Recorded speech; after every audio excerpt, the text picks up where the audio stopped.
Olá, meus queridos! No início de 1988, George Harrison ainda estava surfando no sucesso do seu álbum Cloud9, onde ele teve ali diversos singles e tudo fez muito sucesso. Numa entrevista, o pessoal estava perguntando para ele qual que seria o próximo passo na carreira do George Harrison, qual que seria o próximo lançamento. O George falou que para ele seria muito interessante juntar alguns amigos, né, e montar uma banda de pessoas que ele gostava muito, que tocasse pessoas até famosas, onde que ele poderia ali ser parte de uma banda sem que ele fosse a estrela principal. E ele acabou fazendo isso. Eu vou contar para vocês hoje a maravilhosa, a inesquecível, a charmosa história dos Traveling Wilburys, o grande, o maior supergrupo que já existiu na história do rock. Meu nome é João Moura, essa é Beatles School, vamos lá.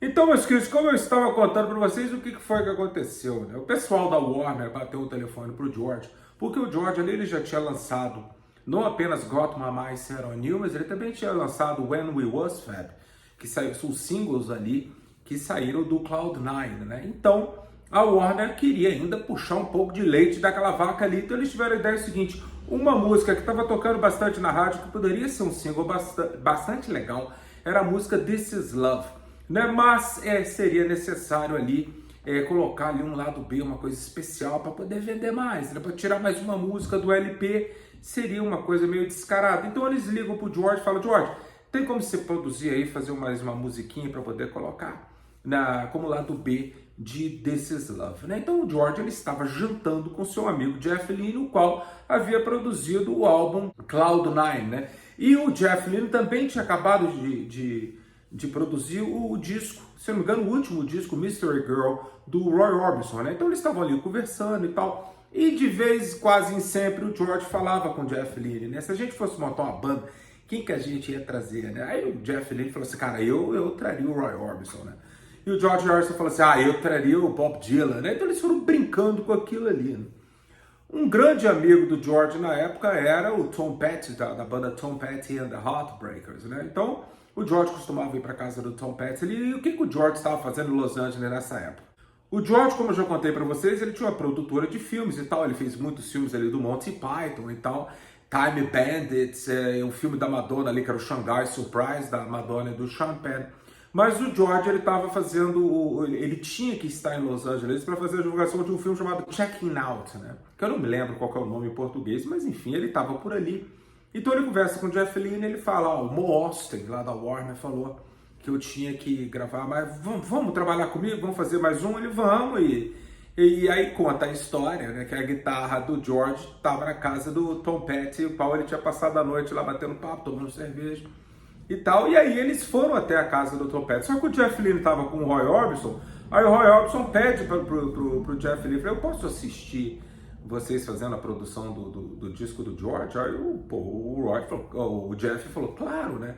Então foram o Jeff, o Roy Orbison, o Tom Petty e o George para casa do Bob Dylan, porque o Bob Dylan tinha um estúdio ali que dava para gravar, era na garagem da casa dele. Então o George liga pro Bob Dylan, como o George mesmo disse diversas vezes, era difícil você ligar pro Bob Dylan, e ele atendeu o telefone, mas dessa vez ele atendeu, ele falou: claro, ficou extremamente feliz ali. Então eles começaram a fazer tipo assim, aqueles barbecue americanos, naquela coisa toda, apesar do George ser vegetariano. Então eles estão ali se divertindo, né? E aí decidiram todo mundo participar um pouquinho, né? Então eles entram ali no estúdio, o George vê uma caixa de papelão ali na garagem do Bob Dylan que estava escrito Handle with Care, ou seja, manuseie com cuidado, né? Pode ter vidro ali dentro, instrumento musical, alguma coisa que poderia quebrar, né?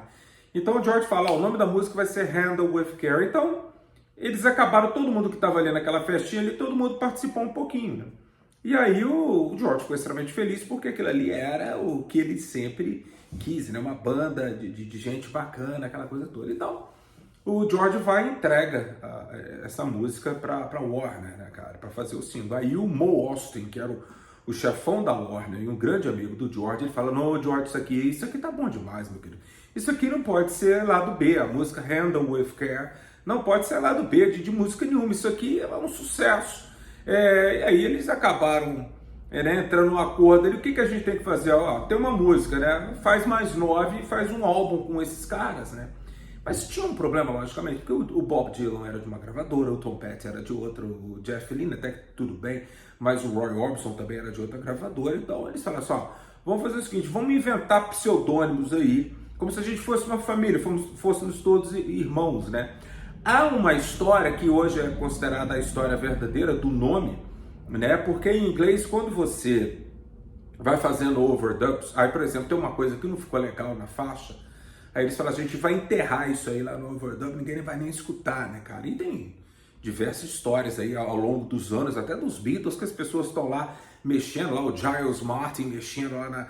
E aí acaba descobrindo alguma coisa que estava enterrada. Aí quando eles falam, vamos enterrar, ou enterraremos, né, em inglês fica will bury, né, que bury é o verbo enterrar, mas aí eles pronunciaram will bury. E aí virou os traveling, que na época ainda era trembling, Wilburys, né? O George veio com a palavra trembling, mas os outros membros da banda acharam melhor traveling. Então, eles tinham que arrumar um estúdio um pouco melhor, né?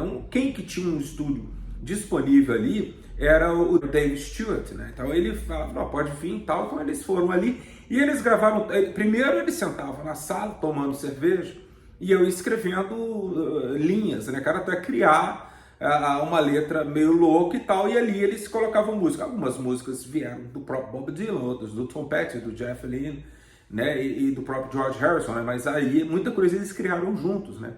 E aí eles foram escrevendo, papapá, e eles gravaram tudo, cada um com o seu violão, eles fizeram um circo na cozinha ali, cada um com o seu violão, uma drum machine ligada, né, tanto é que os bootlegs a gente consegue ouvir assim, né, e assim eles gravaram tudo, todo mundo gravou os vocais, né, cara? Quem ia cantar, cantava tal música, o Bob Dylan gravava, o Tom Petty, o Jeff Lynne, tem uma música que é só do Roy Orbison, outra era só do George Harrison, né? Mas o George e o Jeff Lynne, eles ficavam meio como produtores daquilo ali, deixando o Bob Dylan brilhar e, lógico, deixando o Roy Orbison brilhar. O Tom Petty ficou ali no meio daquilo ali. Então, quando eles terminam, tinha que terminar rápido, apenas em 10 dias. Por quê? Porque o Bob Dylan ia sair em turnê, cara, aquela Never Ending Tour, né, ali do final dos anos 80. Então ele falou assim, ó, só tem isso aí. Então eles pegaram tudo, voaram para Londres e foram para Friar Park, lá na casa do George Harrison. Aí eles fizeram overdubs das guitarras e tal. O George tocou pra caramba, contrabaixo, mas eles também chamaram o baterista Jim Keltner, né, cara, que tocou ali em vários álbuns dos ex-Beatles, né? Alguns aqui para citar, o Walls and Bridges, o Rock and Roll, né? O Extra Texture, o Dark Horse, né? Vários discos, até do Ringo, o Jim Keltner tocou. Chamaram também o Jim Horn no saxofone e o Ray Cooper, percussionista, para trocar. E, se bem que o Ray Cooper tocava tudo, né, cara? Então eles fizeram aquilo tudo ali e lançaram o álbum 18 de outubro de 1988, né, cara? E aí, porra, o álbum estourou, meus queridos. Foi um sucesso, ele chegou a platino triplo. E aí tinha uma coisa que o George, desde o início, o George deixou bem claro para eles, né? De que todos esses amigos que estavam na banda, eles tinham que ter uma coisa a mais em comum, ser o amor pelo rock and roll, o amor pela música e o amor pela amizade. O George Harrison falou uma frase que eu acho importantíssima, que ele fala...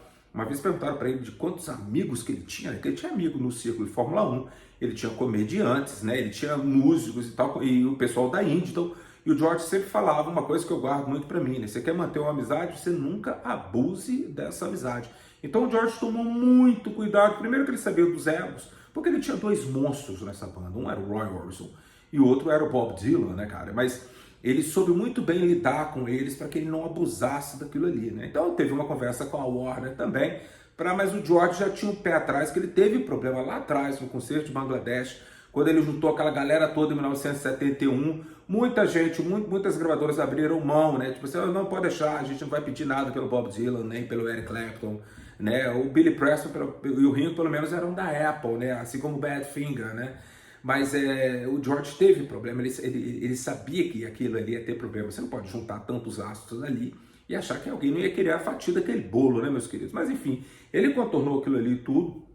Mas uma coisa que ele queria que todos fossem era que eles fossem fãs do Monty Python, né? Diz o Jeff Lynne que o Roy Orbison, ele sabia as falas das piadas do Monty Python e aquilo impressionou muito o George, porque o George era louco pelo Monty Python. Então, naquele texto que vem dentro do vinil, dentro do álbum ali, tentando imitar ali o Tony Barrow, que fazia dos Beatles lá, do Please Please Me, até o Beatles for Sale, né, que tinha aqueles textos do Tony Barrow. Eles chamam o Michael Palin do Monty Python para poder fazer a história dos Traveling Wilburys, né? Mas é aquele humor tipo do Monty Python, né? Que os Wilburys, eles ainda não eram viajantes, né? Traveling, né? Eles eram uma família de gente muito paradona, né? E aí um dia eles foram andando, né? Eles conseguiram andar alguns passos. Depois eles andaram e foram até a esquina e voltaram, né? Aí por fim eles gostaram do que eles viram na esquina e eles decidiram viajar. Por isso que eles viraram Traveling Wilburys. Ou seja, aquele humor bem bobo do Monty Python, né? Mas aí o disco triplo, meus queridos, aí vendeu uma loucura, mas infelizmente no início de dezembro de 88 o Roy Orbison morre. E aquele ali foi um banho de água fria neles, né, cara? Eles ficaram ali num hiato de um ano, né? Um ano depois, quando foi março de 1990, aí o Bob Dylan, o Jeff Lynne e o Tom Petty e o George decidiram se reunir novamente para poder fazer aquele ali, mas não chamaram ninguém. Muita gente falou, eles vão chamar o Carl Perkins, eles vão chamar alguma outra pessoa famosa para poder fazer parte disso. Não, eles falaram que não e ficaram só os quatro, né, a família Wilbury, qual eles mudaram de nome. De princípio, o George ele era o Nelson Wilbury, o Jeff Lynne era o Otis Wilbury, o Bob Dylan era o Lucky Wilbury, o Roy Orbison era o Lefty Wilbury e o Tom Petty era o Charlie Wilbury Jr., porque eles eram filhos todos do grande Wilbury chamado Charlie Wilbury. Então o Tom Petty seria o Charlie Wilbury Jr., né, cara? E eles chamaram o Jim Kelton de Buster Sideberry e eles começaram com isso, só que eles mudaram os nomes. Né? O George, por exemplo, que é o mais importante aqui pra gente, o George, ele, de Nelson Wilbury, ele passou a ser Spike Wilbury, né? E todos eles mudaram de nome, então. Então eles gravam ali, mas quando eles estavam gravando em Los Angeles, o George teve a ideia de pedir que o Bob Dylan, que mais uma vez tinha que sair em turnê novamente, né? Já estava ali atrasado, que ele gravasse os vocais de todas as músicas, assim ele poderia aproveitar quando ele fosse para Friar Park para poder fazer os overdubs novamente com os mesmos músicos, com o Jeff Lynne e o Tom Petty, né? E aí o Bob Dylan cantou todas as músicas. Quando eles chegam em Friar Park, eles viram que tava muito legal os vocais do Bob Dylan, então o George, ele meio que, né, ele saiu fora, ele fez mais as partes da guitarra e foi mais um produtor do disco, né? Então a gente não tem ali, depois um tempo mais tarde vamos ter a música Maxine, né? Mas a maioria das músicas ali, ou o George canta junto, ou ele não tem nenhum solo do George, né? Solo que eu tô falando, vocal, né? A maioria das músicas são cantadas pelo Tom e pelo Bob Dylan, né? Então, e o Jeff Lynne e o George Harrison ficaram mais na parte de produção. O disco, lógico, fez muito sucesso, mas não tanto sucesso quanto o outro. Eles fizeram diversos vídeos, né?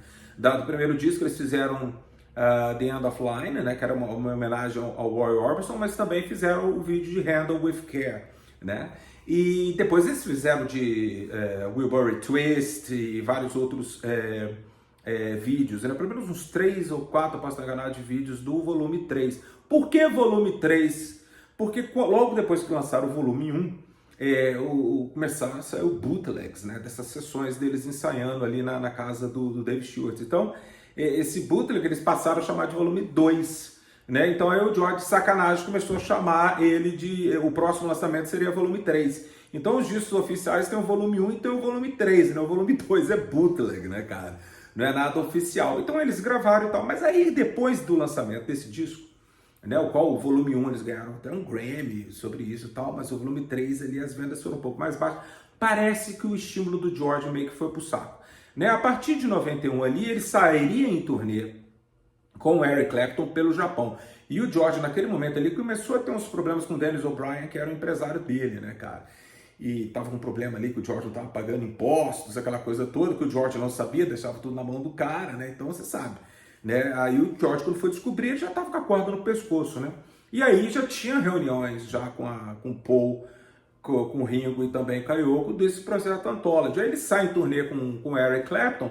Quando ele volta, foi um pedido da EMI, que iria lançar o Anthology dos Beatles, que os ex-Beatles eles dessem uma freada em lançamento a partir ali de 94 para frente. Então o que acontece é que o Ringo lança o Time Takes Time Em 92, né, se não me engano, ele lança um disco ao vivo em 94, posso estar enganado, uma formação que tinha até o John Entwistle, do The Who.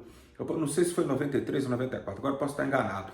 Mas o Paul também ele lança o Off the Ground em 93 e o Paul is Live em 94, né? E aí tem o Live at BBC, né? Então o George ele meio que vão ganhar dinheiro com os Beatles sem ter problema. Em 92 ele lança o disco ao vivo dele, o qual foi produzido pelo Nelson e pelo Spike Wilbury. Então muita gente pensa, quem são essas pessoas? São os dois pseudônimos dele, né? Então, ou seja, o disco foi produzido por ele, pelo George Harrison, porque ele era o Nelson e ele também era o Spike Wilbury, né? Mas aí foi desanimando porque o Tom Petty falou que ele chegou a cair de joelhos na frente do George Harrison. Falou assim, cara, vamos sair em turnê, é muito dinheiro que estão oferecendo pra gente. Mas o George, meus queridos, não quis sair em turnê ali em 91, 92, né? O Bob Dylan estava interessado, seria interessante. O George chegou a imaginar como é que seria uma banda. Ele faria uma banda, uma backing band bem grande, o qual os Wilburys ali na frente com suas guitarras só para cantar, né? Mas aí o George foi desanimando, aí o Bob Dylan desanimou de vez, o Jeff Lynne foi chamado para produzir depois Free as a Bird e também Real Love, né? E o Tom Petty continuou sua vida com o Tom Petty and the Heartbreakers, né? Mas muitos anos depois eles lançaram os 2 CDs com faixa bônus, porque houve um momento no meio da história aí, entre o volume 1 e o volume 3, o qual Olivia, compadecida ali com o que estava acontecendo na Romênia, com as crianças da Romênia, eu não sei se foi um furacão, se foi um terremoto, não sei o que aconteceu na Romênia, e ela pede George, né, cara, pô, tem como você fazer uma música para poder agregar fundos ali e tal, então eles falam assim, vamos fazer o seguinte, eles tocaram a música Nobody's Child, né, com os Traveling Wilburys ali, esse saiu como um single, saiu como nesse lançamento onde que tinha Guns N' Roses, sei lá, George Michael, mas um monte de gente que agora eu não lembro. Eu tenho um disco aqui, mas agora não lembro de outras pessoas que também cederam canções, né? Mas aí foi isso aí, meus queridos. Aí já o Danny Harrison, mais velho, né? O George já tinha morrido. Se eu posso estar enganado, se foi em 2007 ou 2008, saiu o CDzinho duplo, né? Onde que tem esse DVD que está aqui atrás e esse documentário. Ele tem um de graça no YouTube, depois procura lá The Fantastic History or The Fantastic Story of the Traveling Wilburys. Eu me lembro que eu já vi ele no YouTube, mas aí esse DVD vem nesse box um pouquinho de luxo, né? O qual algumas outras músicas ali foram recuperadas ali e tinha necessidade de fazer alguma coisa ali, né? Então o Jeff Lynne, ele trabalha com o Danny Harrison e o Danny tinha que entrar no personagem. Então aí ele escolhe o nome de Ayrton Wilbury. Por quê? Porque o grande ídolo do Danny Harrison era o nosso Ayrton Senna. Então ele faz ali a produção e alguns overdubs, ele toca também como Ayrton Wilbury. Meus queridos, essa é a história deles, muito interessante, é lógico, qualquer dia desse eu vou destrinchar as músicas, porque as músicas são deliciosas. Então se você é um bitomaníaco que não conhece a obra do George com esses monstros sagrados da música que trabalharam com ele, vai no Spotify, digita lá Traveling Wilburys, tanto o volume 1 quanto o volume 3. Se você é mais George, você gosta mais do George, escute logo o volume 1, que tem música dele, né? E eu tenho certeza absoluta que você vai adorar. Um grande abraço para vocês e se cuidem.